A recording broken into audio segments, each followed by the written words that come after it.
জিলা আয়ুক্তৰ কাৰ্যালয়ত গোৱালপাৰা মহাবিদ্যালয়ত অনুষ্ঠিত হ'বলগীয়া গ্ৰন্থমেলাৰ প্ৰস্তুতি সভা অনুষ্ঠিত হয়। জিলা আয়ুক্ত প্ৰদীপ টিমুঙে সভাপতিত্ব কৰা সভাত গোৱালপাৰা মহাবিদ্যালয়ৰ অধ্যক্ষ ডক্টৰ সুভাষ বৰ্মন, আগিয়া মহাবিদ্যালয়ৰ অধ্যক্ষ ডক্টৰ উৎপল দাস, কৃষ্ণই হাবৰাঘাট মহাবিদ্যালয়ৰ অধ্যক্ষ ডক্টৰ মন্টু দাস, দুধনৈ মহাবিদ্যালয়ৰ দলগমা মহাবিদ্যালয় আদি কৰি জিলাখনৰ বিভিন্ন মহাবিদ্যালয়ৰ অধ্যক্ষসকলে উপস্থিত থাকে। সভাত গোৱালপাৰা জিলা সাহিত্য সভাৰ বিষয়ববীয়াসকলেও উপস্থিত থাকে। সভাত গোৱালপাৰা মহাবিদ্যালয়ত আহি ৫ নৱেম্বৰৰ পৰা ১০ নৱেম্বৰলৈ বিস্তীৰ্ণ কাৰ্যসূচীৰে গ্ৰন্থমেলা অনুষ্ঠিত কৰাৰ সিদ্ধান্ত গ্ৰহণ কৰা হয়।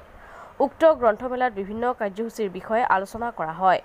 গোৱালপাৰা জিলা প্ৰশাসন আৰু গোৱালপাৰা মহাবিদ্যালয়ৰ উদ্যোগত আৰু গোৱালপাৰা জিলা সাহিত্য সভাৰ সহযোগত অনুষ্ঠিত কৰা গ্ৰন্থমেলাত যাতে অভিলেখ সংখ্যক কিতাপ বিক্ৰী কৰা হয় তাৰ বাবে কেতবোৰ সিদ্ধান্ত গ্ৰহণ কৰা হয়।